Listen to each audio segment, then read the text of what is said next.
Ahoy friends, welcome to building the AlphaDory. I'm Dan, and this is a project to build a Chamberlain style racing dory from John Gardner's The Dory book. Illustrations by Sam Manning. Today we're going to be outside, hopefully finish up planing the shear strakes, and then I'm hoping to actually get a test fit on the boat of one of them before the video's over.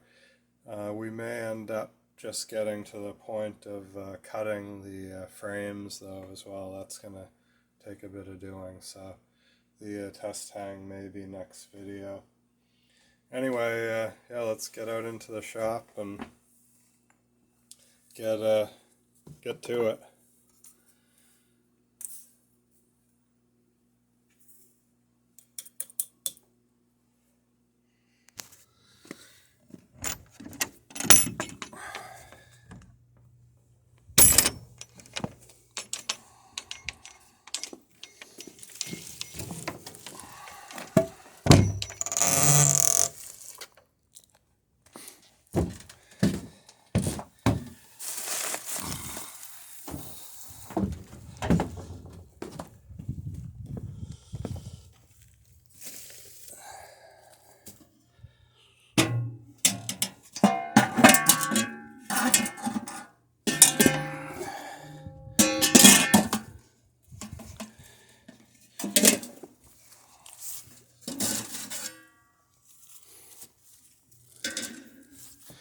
Yeah, it's definitely a little bit chilly out here, so let's see if we can get a fire started before we start planing anything. Just a little fire pit to warm our hands by. Yeah, if you ever find yourself building your own dory, you'll notice that a lot of the little scraps and offcuts are just the right size to make perfect kindling. And yeah, definitely don't throw out the shavings that you make when you're cutting your scarves either. It's one of the best ways to get one of these little fires started, just something to keep your hands warm while you're out working. Somehow the feather edges on the plank scarf shavings where you're cutting across the grain. Yeah, those little feather edges just catch like crazy, and yeah, seem to really get things going. And if you got any scraps left over from the framing stock, stuff that you didn't use, that can go in there as well.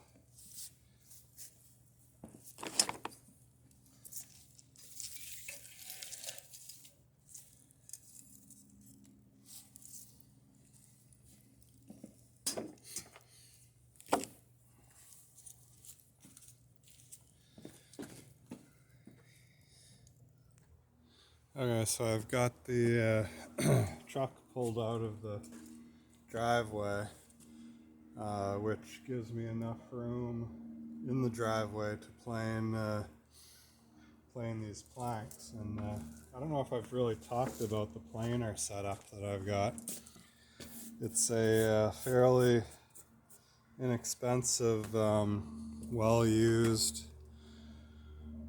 second-hand to me, Craftsman planer, which if you go back to some of the first videos, I'm trying to get it up and working to start this project. But yeah, it works okay. The power feed on it is a little bit anemic, so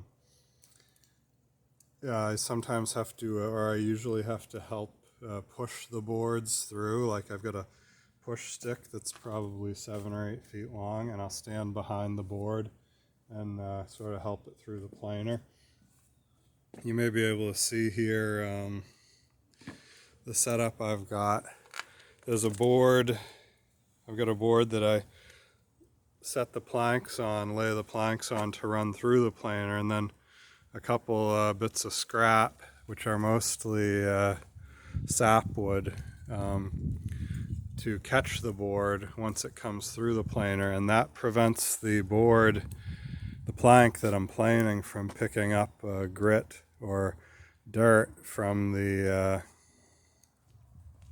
driveway. Sometimes I'll do this over on the grass, which I think is good as far as not picking up grit, but then it's also a lot harder to clean up the shavings as well. Yeah, here's that planer.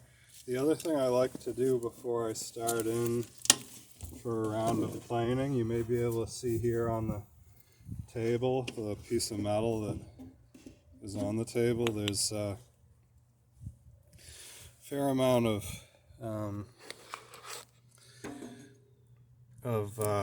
sap that's dried and collected sawdust that's on that planer table. So what I'll do is I'll take some turpentine. This is kind of some of my older, junkier turpentine. And since turpentine is made from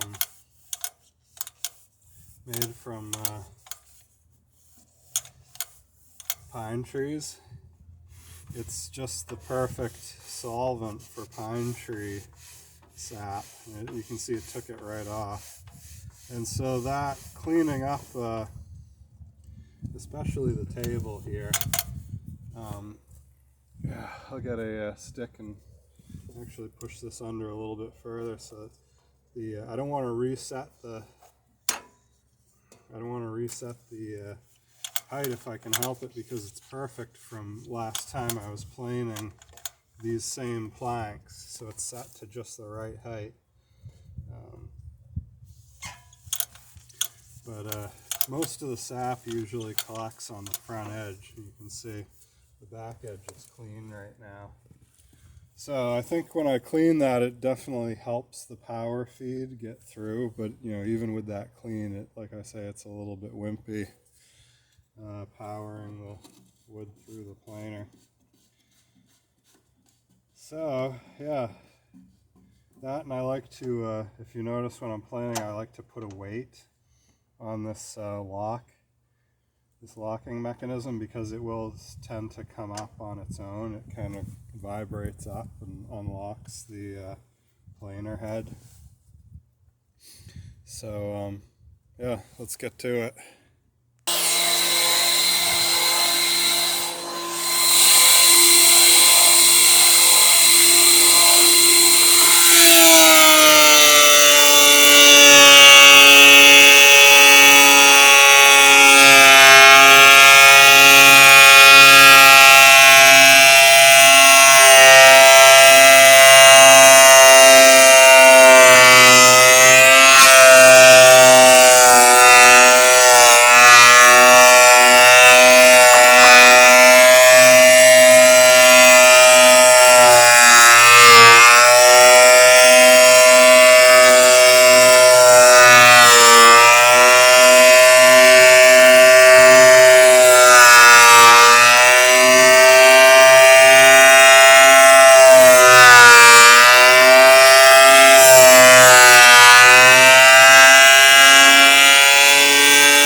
I've got this set of dividers, calipers, set to the thickness of the plank that's on the boat, and you can see we're just out of friction fit there. So now I know that I can stop planing, and this plank will be really close to the thickness of the planks that I've got on the boat already. So we're there. We don't need to go any further. I took off both sides of the plank that I had to re-glue that scarf on. So both faces of that are cleaned up, and yeah, we're right down to the proper thickness. So that's it for planing for today anyway. Time for a bit of a break.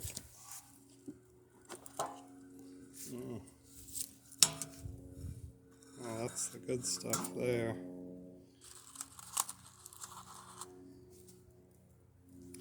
Yeah, these Royal Dance are pretty great. Plus they come in a tin, which keeps the mice out of them in the shop.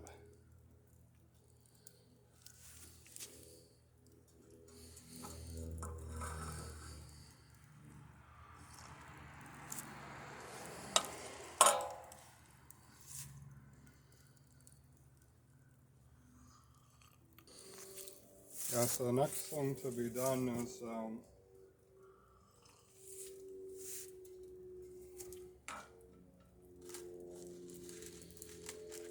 next thing we got to do is that feels good,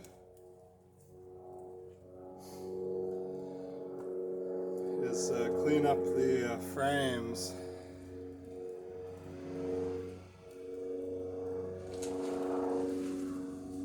So I can set the plank on the boat and spile the right shape.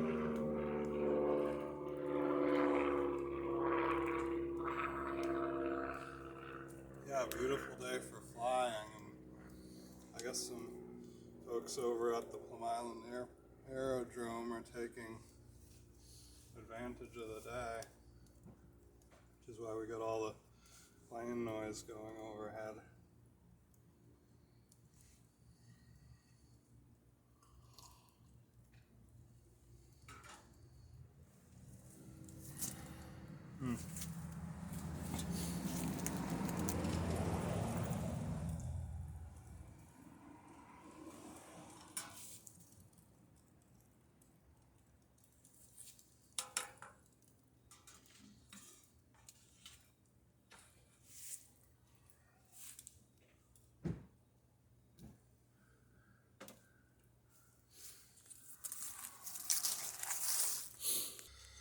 Alright, so we're in the relative warmth of the shop now.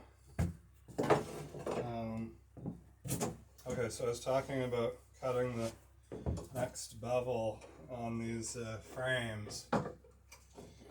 So we've got a lot of shape in the boat, and the fact that these planks are all bent and riveted together means that, well, you could actually probably take these frames right out of the boat right now, and the boat would stay the same shape it is. So I can take down the diagonal bracing. This was keeping the frames from getting pushed in too much, especially the second frame back here, which is split in the middle where the centerboard box is going to go. I didn't want that bending the bottom as I was bending the planks on. So I'm going to take these diagonal braces down in order to make room to cut this bevel. So we're sort of slowly, gradually freeing the boat from its building bed here. A couple of videos ago, we took the stem braces off because we need to make room to cut the stem bevel and finish up the spot where where the shear planks are going to go.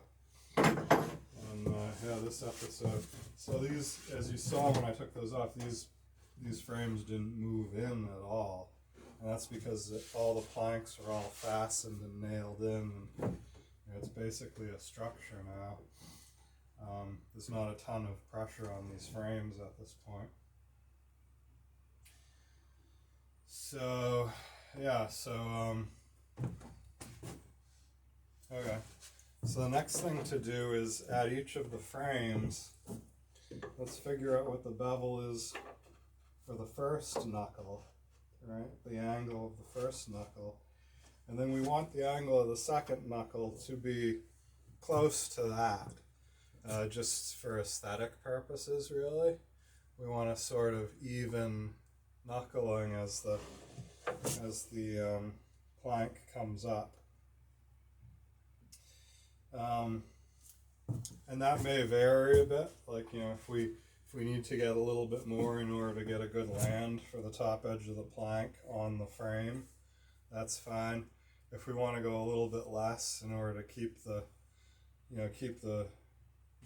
top plank from like tumbling home, we can do that too, and it actually will tumble home back towards the transom. So yeah, that's desirable at that point, but we kind of want to eyeball it, but use the previous plank as a guide. I'll also grab a steel so that I can draw the line with it. Let's see if I got an empty one out here. I don't think so. I'm not sure where it's at. Maybe in the boat somewhere. Oh, there it is. No, that's the other square.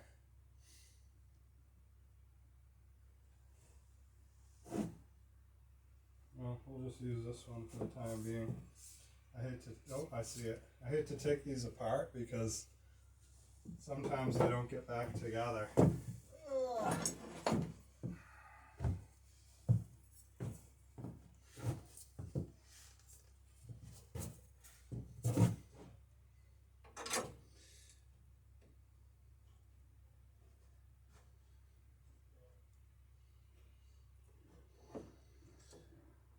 So what I'm doing is I'm kind of lining up with the bevel square, eyeballing it, and then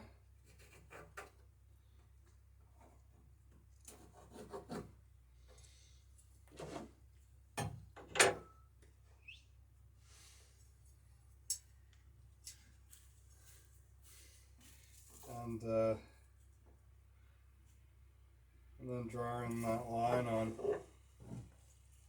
Now I may even want to bring this one up a little more vertical here because I'm kind of running out of frame. So what I may want to do is put a little bit more angle on this plank than is on the previous plank. So I'm not putting a lot, it's like, maybe 2-3 degrees that I've added there. And you can see how that brings it up the board, up the frame quite a bit further.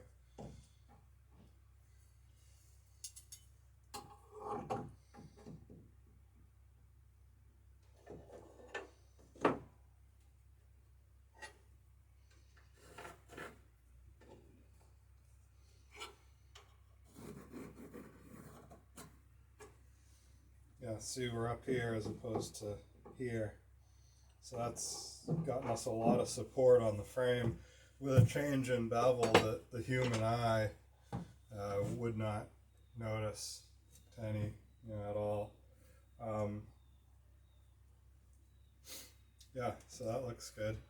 And what it will do is just do this similar process as we go back along each one of the frames.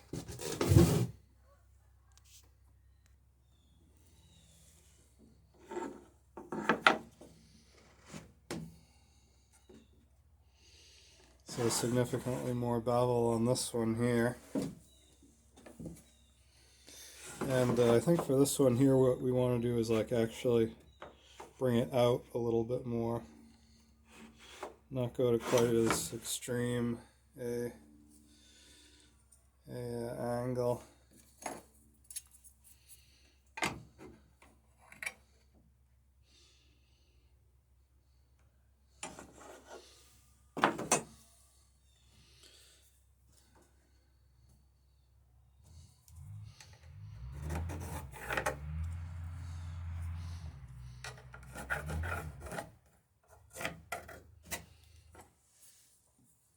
So you can see that's what will be left of the frame if we cut it there.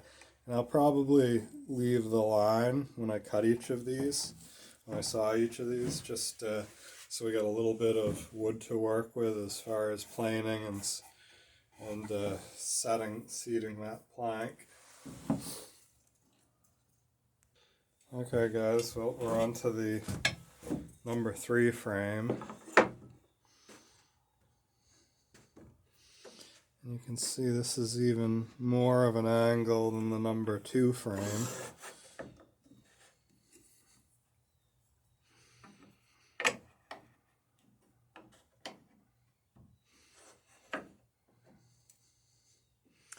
But that's not a big deal at this point because we're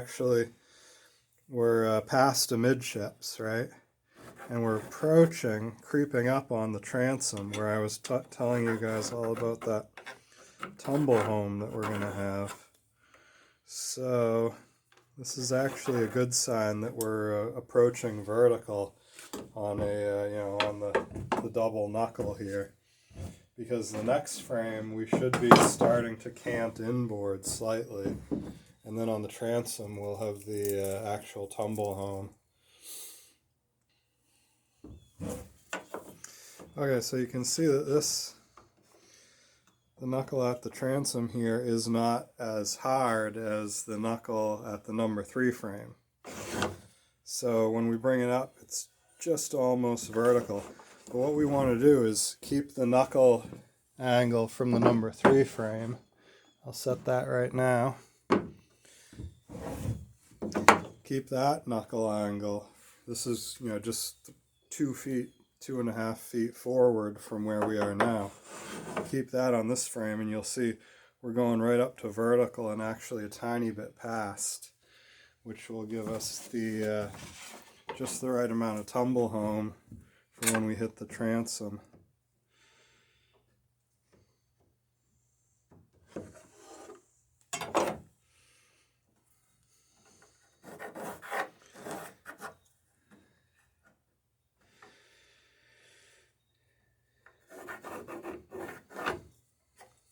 There goes, something like that anyway.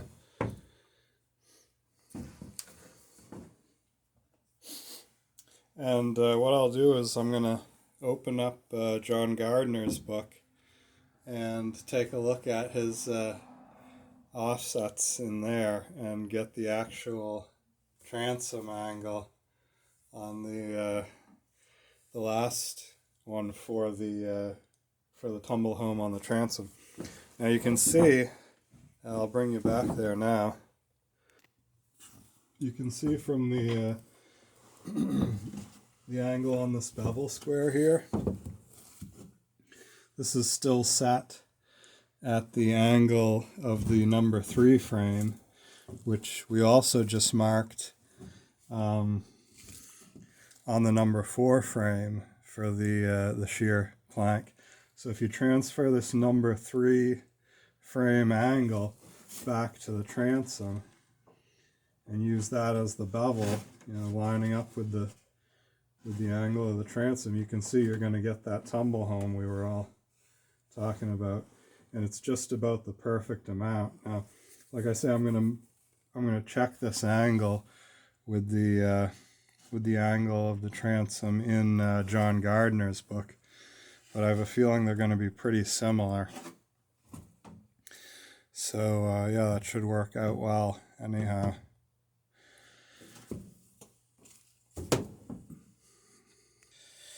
Okay, so here we have the lines set for the Alpha Beach. And you can actually see that first knuckle is a tiny bit harder than the second knuckle in the actual boat. So that's interesting, or at least in the particular boat that John Gardner took these lines from. All right, so I'm going to see if I can slide the angle we took off of the third frame.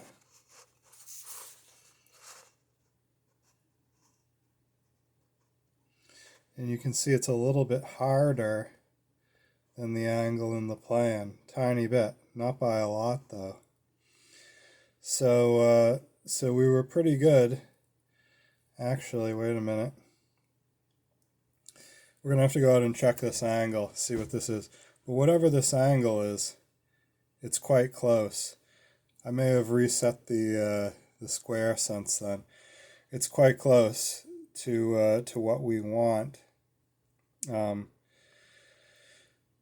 for the final knuckle on the hull. But you can see this is the angle we've got this at is the station view, which is going to be a different angle than the actual transom angle. Anyway, so here's a top view of the transom. How are we doing on this? So this is pretty close to the angle that we'll want in the top view as well. All right. So to get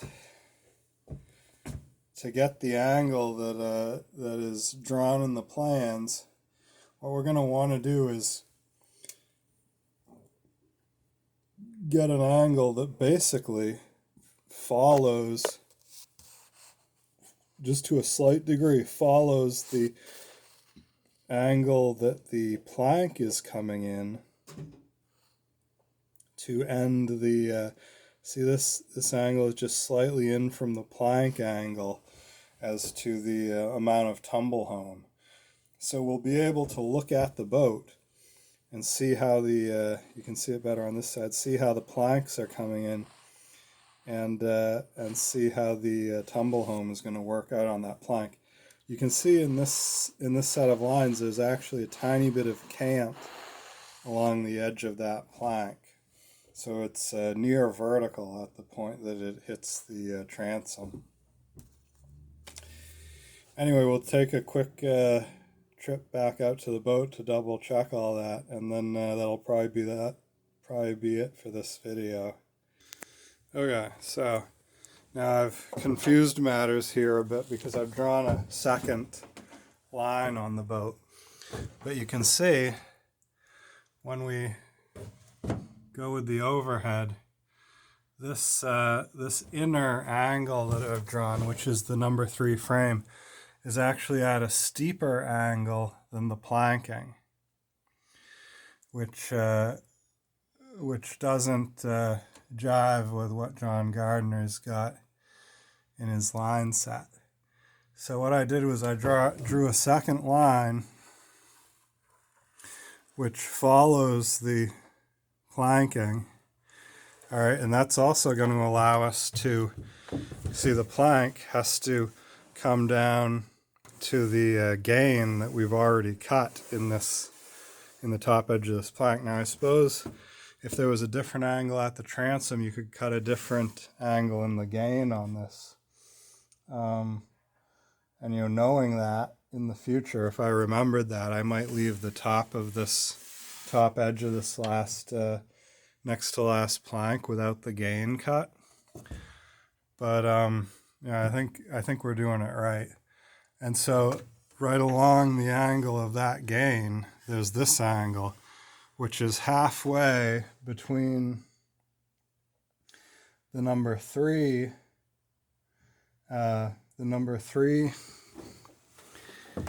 here and the number 2 here. So yeah, it looks like it's going to be about the right angle anyway. and it follows, you can see it follows the line of the plank up the transom, just like it does in John Gardner's plans. And this transom angle runs just about parallel to the center line, the tumble home, just about parallel to the center line. Maybe it's like maybe 3 to 4 degrees canted in. So 3 to 4 degrees of tumble home right there at the transom. And that angle also keeps the plank back there just about vertical. So it should turn out very, very close to the line set that John Gardner's got in his book. All right, well, anyway, that was a good session, and we'll look forward to seeing you next video. Thanks so much for stopping by Building the AlphaDory. A massive thank you to everybody who's commented, liked, and subscribed to the channel. Your support is what makes these videos possible. So, thank you very much, and look forward to chatting with you guys next episode. See ya.